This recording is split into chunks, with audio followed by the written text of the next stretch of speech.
What Oklahoma did to the Lady Vols, the LSU Tigers are capable of doing the same thing. The Tigers are just as good from the field. They're great at forcing turnovers, and they win the rebounding battle, 3 areas that really disrupted Kim Caldwell's team a couple of nights ago. And if they fail to make adjustments against the Tigers, they might not have the chance to recover. I'm Paige Dower. This is the Field Pass on Full Disclosure. With SEC play in full swing, you're certainly going to want to make sure you're subscribed to Full Disclosure so you don't miss out on a single thing ball basketball or Lady Vol basketball related, especially with content I have coming up on Wednesday when I have a profile piece on Jewel Spear. It's a great conversation, so you aren't going to want to miss out on that, especially when we have Thursday coming up when number 6 LSU comes to town. Another great reason to make sure you're subscribed so you're tuned in every single day. But when LSU does come to town, it's another chance for Tennessee to capture a top 10 win. So many times this season, we've seen that measuring stick analogy. I mentioned it, when number 9 Oklahoma was in town. After the game, Kim Caldwell said, we're just a couple of points, couple of rebounds away from truly being a top 10 team. They have that opportunity again on Thursday, but when they're playing their best brand of basketball, they look so incredibly good. And that's really for the better part of the 10 minutes in the fourth quarter is really truly how they looked when they were playing their brand of basketball. But specifically in this sequence right here in the final 2 minutes of the game where Samara Spencer gets a defensive rebound, she dishes it out to Jewel Spear for a quick catch and shoot from 3, and then they quickly get back into the press, and it's Talaysia Cooper getting the steal and score, and then they quickly get back on defense on the other end, and it's a hustle play by Samara Spencer and Talaysia Cooper getting the ball knocked out of bounds to give them the possession once again. Them being able to find a way to replicate those 2 minutes, or specifically that sequence for the entirety of the game, is the magic question. Once they figure out a way to perform that way more consistently throughout a game, they are no doubt a top 10 team. They just have to find a way to be a more consistent team, and until then, these SEC games are going to be such a battle, and you can expect a battle on Thursday when LSU is in town. Specifically when you look at what they're able to do on offense. So much we've heard from Kim Caldwell, and they want the opponents to play at their pace. Well, when you get that and it looks like a track meet, your defense cannot miss a beat, and they truly cannot miss a beat on defense on Thursday against LSU, because in every stat, essentially, they're a little bit better than Oklahoma, and we saw how that game ended. From the field is where they attack the most. They're averaging about 70 attempts per game, which is an unreal clip. And in those 70 attempts, they're converting nearly 50% of their tries. Right now, it's 49.3.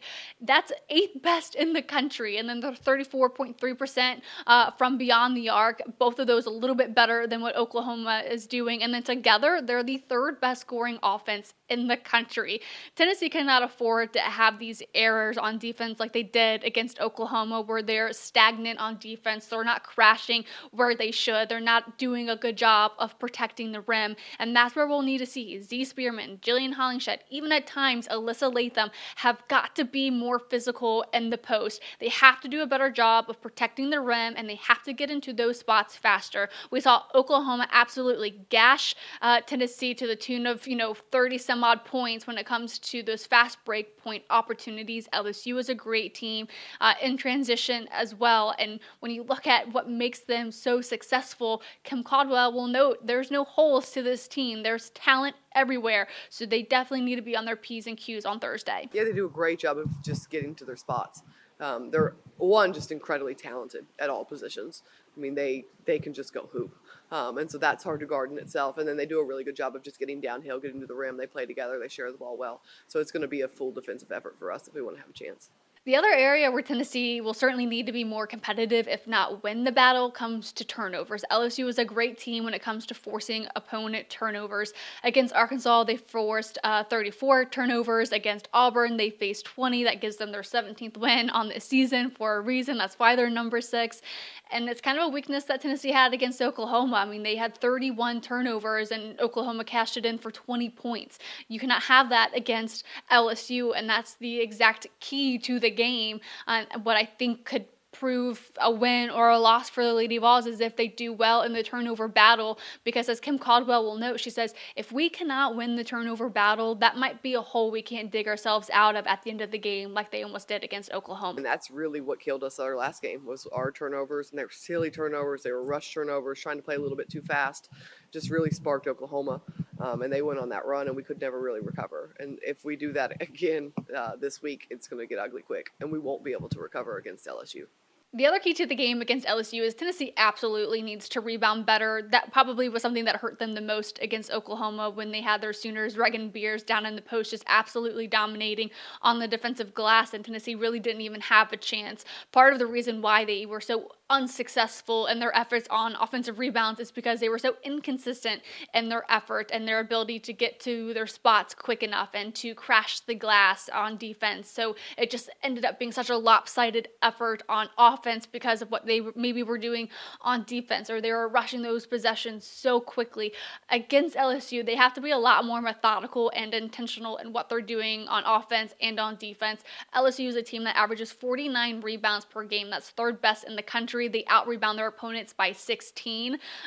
We certainly saw that type of a margin happen for Tennessee against Oklahoma. They cannot afford another game where that margin is greater than 10. I mean, Oklahoma had one more defensive rebound than Tennessee had total rebounds. That is not a stat line you will see in a Tennessee win, I don't think, on Thursday. They absolutely have to be better and more intentional in their effort on the rebounding side of things.